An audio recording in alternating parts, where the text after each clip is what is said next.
Greetings, everyone. Hope all of you are having an absolutely fantastic day.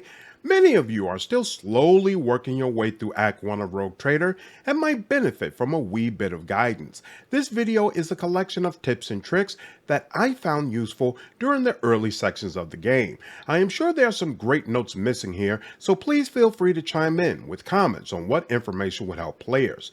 Before we get into the meat and potatoes, I don't need to mention that you should save often, right? We've all played RPGs before, so this goes without saying, along with talking to all of the characters that have unique names. Standard stuff in RPGs, so let's get to what's specific to Rogue Trader. Tip number 1, take your time in character creation.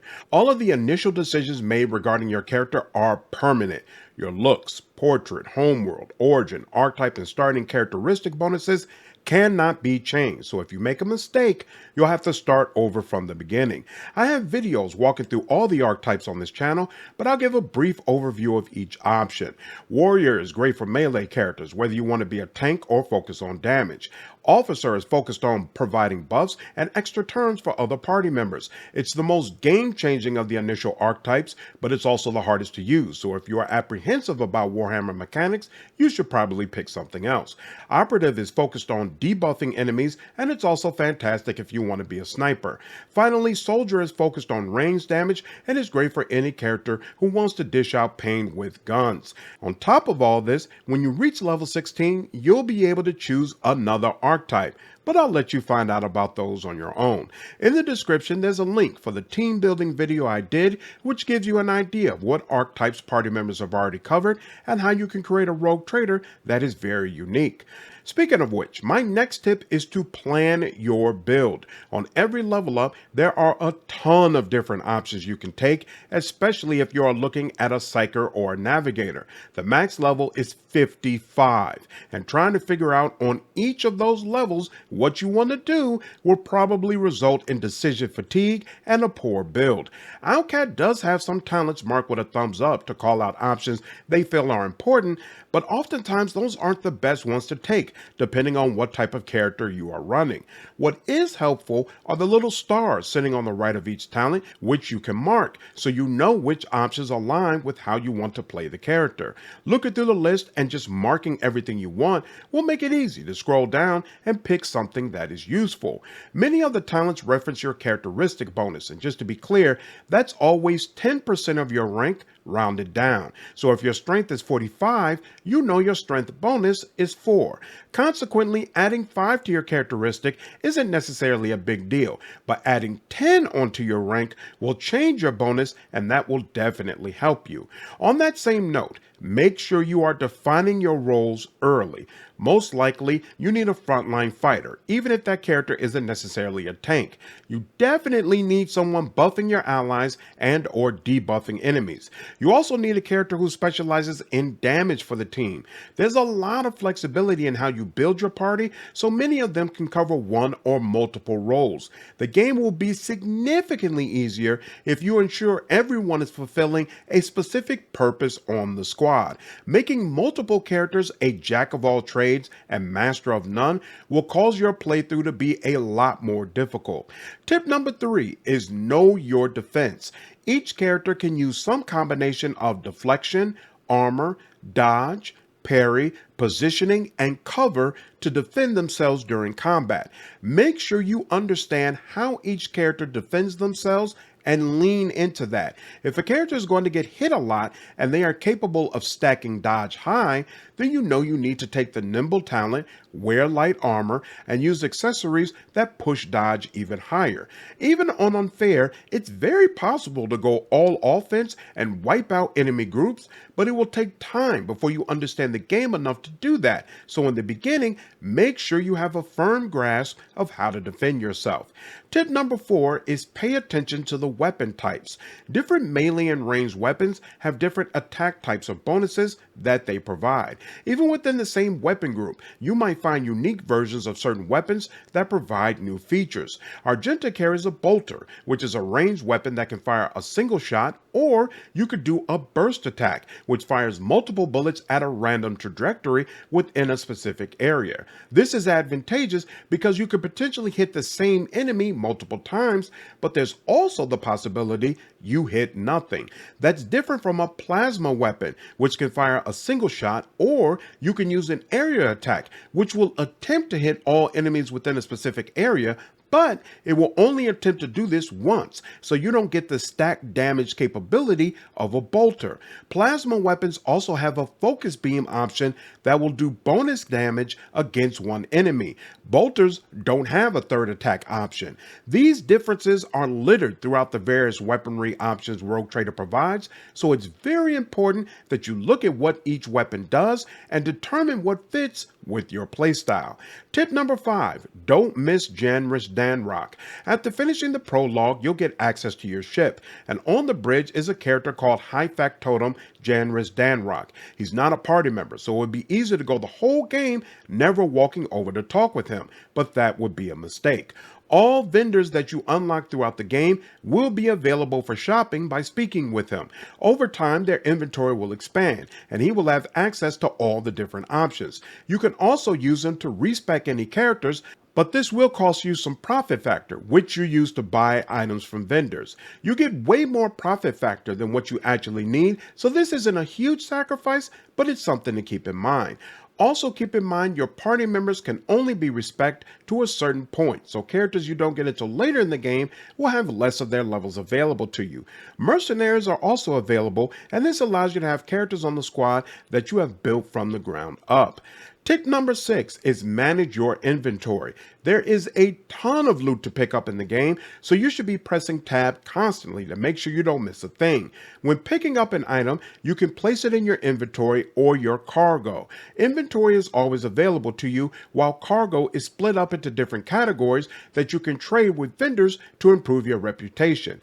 This doesn't factor in a major way in Act 1, although there is one vendor you can unlock, but in Act 2, all the vendors will become available, so when I release our Act 2 tips video, we'll talk more about how cargo and profit factor works. Just know that every single item you pick up is useful even if you don't directly use it, so you want to loot absolutely everything that isn't nailed down. When right-clicking an item, you have the option to manually add it to your cargo if it's no longer useful to you. There's also an option to always add an item to the cargo zone. You get a lot of the same type of equipment, so it's useful to turn this on if, for example, you want to make sure axes are automatically sent to cargo instead of you having to manually select them every time. In the beginning of the game, medikits, grenades, and stimulants are limited, but close to the end of Act 1, they will become much more prevalent, and they must be added into your consumable slots before combat starts. Over time, damage-oriented grenades aren't all that useful, but crowd control grenades that stun or knock enemies prone are fantastic the entire game, and there's a grenadier talent that allows party members to use one grenade for free every fight. I'd also note that you probably want to make sure you are outfitting all of the party members that you plan to keep. Some of them you will obviously want to get rid of if you are sticking with a certain disposition, but otherwise, if you plan to do their quests, make sure you have them properly outfitted. Otherwise, it might be very difficult to get them acceptable gear when you need to use them. Tip number 7 is stick to your disposition. Rogue Trader allows you to play as Dogmatic, which is basically lawful evil, Heretic, which is basically chaotic evil, or Iconoclast, which is good aligned with flavors of lawful or chaotic based on your preference. Each of these dispositions provides you with unique items, dialogue, and reactivity throughout the game, but you need to reach certain ranks in order to make use of that content. More than other games with a similar type of system, it's actually very difficult to reach the highest rank in each disposition. So if it's important to you to see that content, make sure you are selecting just about every disposition option you can. Every so often, the game goes off the deep end, letting you murk a party member for no reason, and you can safely skip those options if you choose, but otherwise, stick to your lane if you want access to the top tier options. Alright, with that out of the way, let's talk about combat. Tip number 8 is set up your formation. If you press escape, there's a formation option that will let you decide how to organize your party members. In most fights, you will be able to position your party members before combat starts, but how far out they can go is determined by their movement points. Characters who are in the front of your formation can be placed farther out than someone who's all the way in the back, so it's important to set this up manually.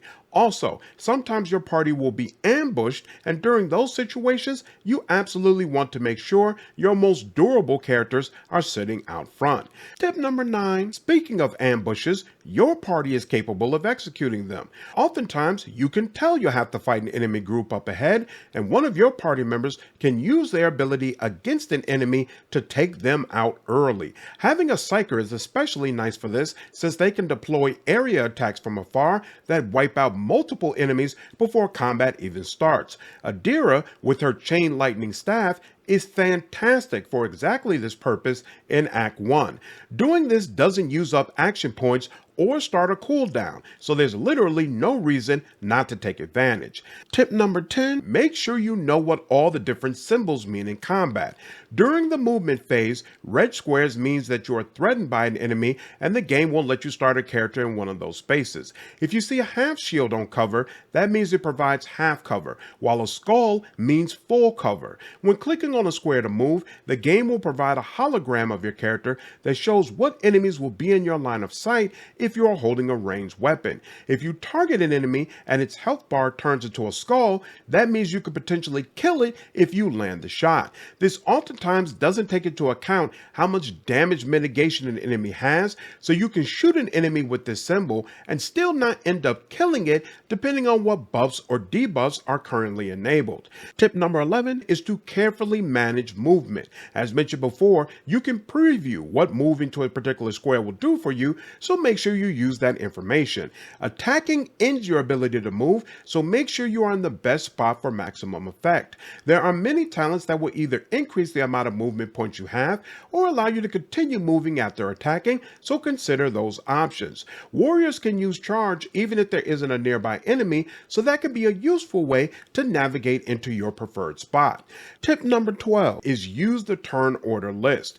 During combat, to the left of your screen, you'll see the order in which all characters will take their turns. This is invaluable information for multiple reasons.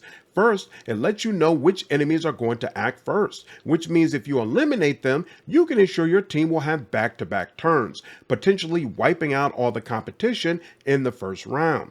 Second, when you click on an enemy's portrait, the camera will shift over to where they are. This lets you quickly identify weak targets to pick off for easy momentum gains.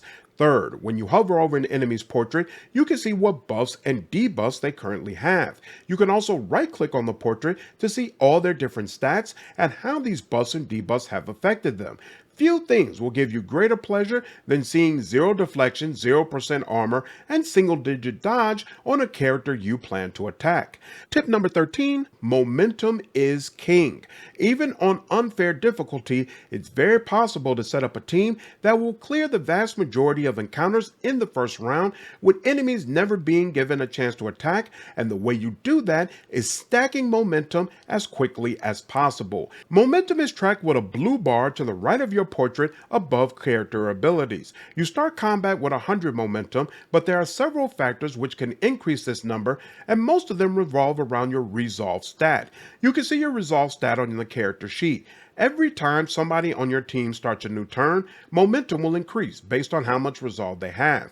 This is a big reason why officers are so powerful. They can use an ability to increase a character's resolve and then give them an extra turn, providing a very nice momentum boost while setting them up to generate even more momentum.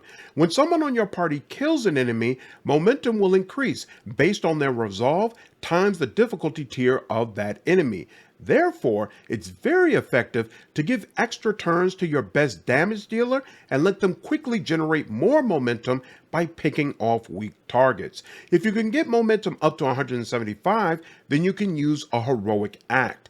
Many heroic acts are game changers that allow you to completely wipe out large enemy groups, so you want to use them as often as possible.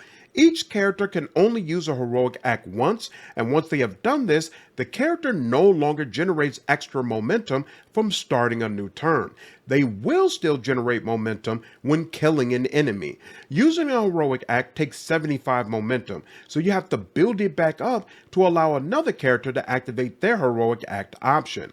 If one of your party members is killed, you will lose momentum equal to their resolve times 10. So obviously, this is to be avoided. If you have low momentum and or low wounds, instead of a heroic act, you might unlock the ability to use a desperate measure. These are also big time game changers, but they come with penalties that are applied for the entire battle, so you have to carefully consider if it's worth using them.